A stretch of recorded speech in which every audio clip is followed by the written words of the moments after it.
آقا صلی اللہ علیہ وسلم کی کنیزوں، لیکن یہ جذبات کہاں چلے گئے؟ دراصل بات یہ ہے کہ گناہ کے انجام سے تم ناواقف ہو گئی ہو، تمہیں نہیں پتا کہ جہنم کا دردناک عذاب کیا ہے۔ جہنم کا دردناک عذاب تو تم جانو، اس کا تو تصور بھی نہیں کیا جا سکتا، لیکن ہلکے عذاب کے بارے میں ہم ضرور جانتے ہیں کہ میرے کریم آقا فرماتے ہیں جہنم میں سب سے ہلکا عذاب اگر کسی کو دیا جائے گا تو وہ یہ کہ اس کے پیروں میں آگ کی جوتیاں پہنائی جائے گی، اور جب آگ کی جوتیاں اس کے پیروں میں پہنائی جائے گی تو اس کے دماغ کے اندر بھیجا ایسے کھولنے لگے گا، ایسے کھولے گا جیسے چولہے پہ رکھی ہوئی ہانڈی کے اندر پانی کھولنے لگتا ہے۔ اے خاتون جنت کی کنیزوں، صرف اپنے دلوں پہ ہاتھ رکھ کے اتنا بتانا، میری بہنوں بتاؤ کیا تم اس کو برداشت کر سکو گی؟ برداشت کرنے کی تمہارے اندر طاقت ہوگی؟ نہیں نہیں اور ہرگز نہیں۔ تو آؤ آج زندگی بدلو، زندگی کو تبدیل کرو۔ دیکھو موبائل سے اپنے رشتے کو توڑ لو، وہ فیس بک سے اپنے رشتے کو توڑ لو، مردوں سے حتی الامکان دور رہو۔ دیکھو اللہ کے حبیب علیہ السلام نے ایک مرتبہ صحابہ سے سوال کیا، عورت کے لیے سب سے بہترین چیز کیا ہے؟ سب اپنے اپنے طور پہ جواب دیتے رہے، لیکن اس مجمع میں مولا کائنات بھی تھی۔ سب نے جواب دیا، مولا کائنات اٹھ کر کے اپنے گھر گئے۔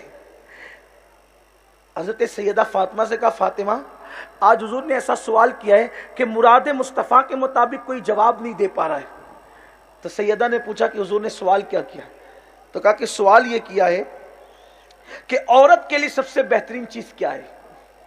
ایک عورت کے لیے سب سے بہترین چیز کیا ہے؟ آج عورتیں روزے کثرت سے رکھتی ہیں، اچھی بات ہے، نفلی روزے رکھیں اچھی بات، 16 سیدوں کے نام پہ روزے رکھتی ہیں، یہ بھی آپ کا اپنا فعل ہے، بیویوں کی تذکرے کرتی، یہ بھی آپ کا اپنا انداز ہے، الگ الگ انداز سے آپ عبادتیں کرتی، یہ بھی آپ کا اپنا ایک انداز ہے، لیکن اللہ کے رسول علیہ السلام فرما رہے عورت کے لیے سب سے اچھی بات کیا ہے؟ نفلی روزوں سے بہتر کیا ہے؟ نفلی نمازوں سے بہتر کیا ہے؟ اور بھی بہت سارے جو تم نوافل کرتے ہو سب سے بہتر کیا ہے؟ اللہ کے حبیب نے صحابہ سے پوچھا، صحابہ مراد مصطفیٰ کے مطابق جواب نہیں دیتے ہیں۔ جب سیدہ طیبہ طاہرہ عابدہ زاہدہ ساجدہ نقیہ تقیہ زکیہ رقیہ عالمہ غیر معلمہ سیدہ فاطمہ بنت محمد سے مولا کائنات نے پوچھا کہ فاطمہ یہ بتاؤ، حضور پوچھتے ہیں کہ عورت کے لیے سب سے بہترین چیز کیا ہے؟ تو سیدہ فاطمہ کہتی ہے عورت کے لیے سب سے بہترین چیز یہ ہے کہ عورت کسی غیر مرد پر نظر نہ ڈالے، عورت کسی غیر مرد پہ نظر نہ ڈالے اور کوئی مرد اس پر نظر نہ ڈالے، یعنی عورت کسی اجنبی مرد کو نہ دیکھے اور اجنبی مرد اس عورت کو نہ دیکھے۔ عورت کے لیے سب سے بہترین چیز یہ ہے۔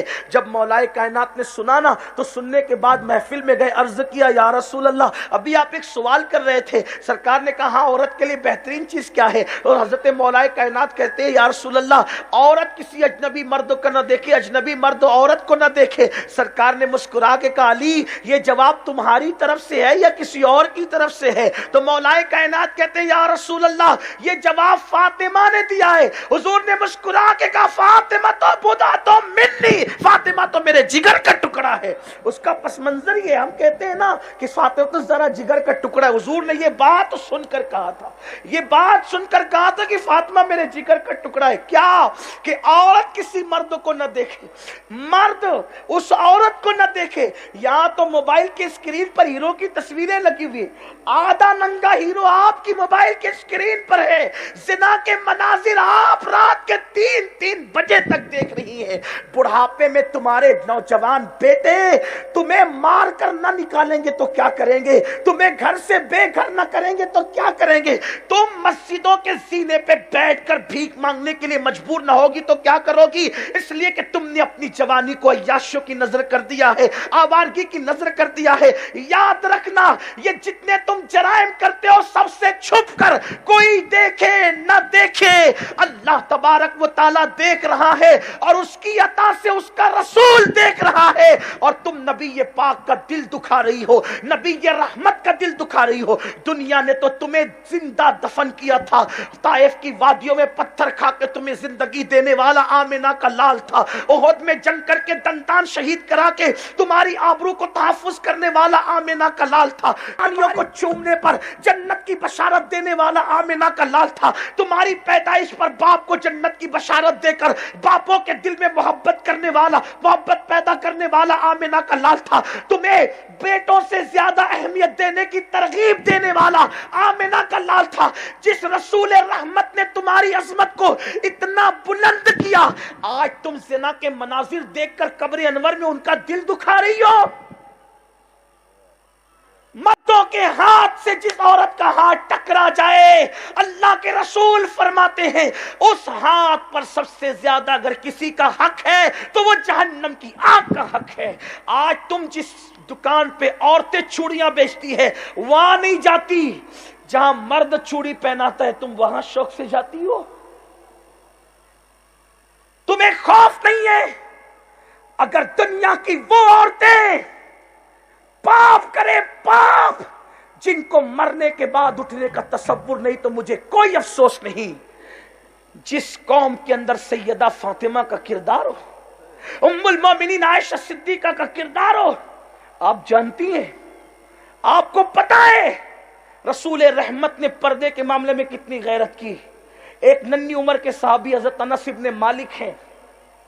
چھوٹی سی عمر میں ان کی ماں ام سلیم نے حضور کی بارگاہ میں پیش کیا, حضور یہ خدمت کے لیے بچہ میرا حاضر ہے. انس ابن مالک وہ شخص ہیں جو حضور کی بیویوں کے پاس بلا اجازت روک ٹوک کی ان کو آنے جانے کی اجازت تھی, کیونکہ وہ بچے تھے, ننھی سی عمر تھی. جب پردے کی آیت نازل ہو گئی, اللہ کے رسول نے انس ابن مالک سے کہا انس اب حکم بدل گیا ہے, اجازت کے بغیر اندر نہیں آنا. چھوٹے سے بچے کو حضور روک رہے ہیں, انس اب تو نہیں آ سکتا کیونکہ میرے اللہ نے پردے کا حکم نازل کر دیا. اور آج کیا حال ہے, کیفیتیں کیا ہے؟ حضور کا دل مت دکھاؤ ورنہ دنیا میں تمہیں کئی راحت نہیں ملے گی. لوگ کہتے ہیں ہمارے دل بے چین ہے, دولت ہے پھر بھی دل بے چین ہے, زیور ہے پھر بھی دل بے چین ہے, بیٹے 10 8 5 5 6 پھر بھی دل بے چین ہے, بہویں پیر دبانے کے لیے پھر بھی دل بے چین ہے, بڑے بڑے مکانات اور کاریں پھر بھی دل بے چین ہے. تمہارے دل بے چین اس لیے ہو گئے کہ تم نے گناہ کر کے مدینے والے کو بے چین کیا, اللہ نے تم سے چین چھین لیا. اب اگر دلوں کا چین چاہتی ہو, نیکیاں کر کے مصطفیٰ جان رحمت کے دل کو سکون عطا کرو, چین عطا کرو, اللہ تمہیں ٹاٹ کے بستر پہ بھی چین عطا کرے گا. ورنہ حضور گناہوں سے بے چین ہو جاتے ہیں. آئیے یہ دکھڑا کہاں تک روئے, وقت بھی ہو چکا ہے, غروب آفتاب کا وقت قریب ہے, مغرب کا وقت قریب ہے. میرے آقا علیہ الصلوۃ والتسلیم خود جو ہے وہ صبح کے وقت اور مغرب کے وقت جو ہے غروب کے وقت جو ہے وہ استغفار فرماتے تھے, اور فرمایا کہ جو مغرب کے وقت غروب کے وقت اللہ کی بارگاہ میں توبہ کرے اللہ رب العزت اس کے گناہوں کو معاف کرے. ویسے تو توبہ جب کی جاتی ہے اللہ تعالیٰ قبول کرتا ہے, لیکن میری بہنوں غروب کے وقت صبح اور شام توبہ کی بڑی برکتیں ہیں. آقا ارشاد فرماتے ہیں جب تک میرے امتی توبہ کرتے رہیں گے اللہ انہیں معاف فرماتا رہے گا. بس ایک آخری میں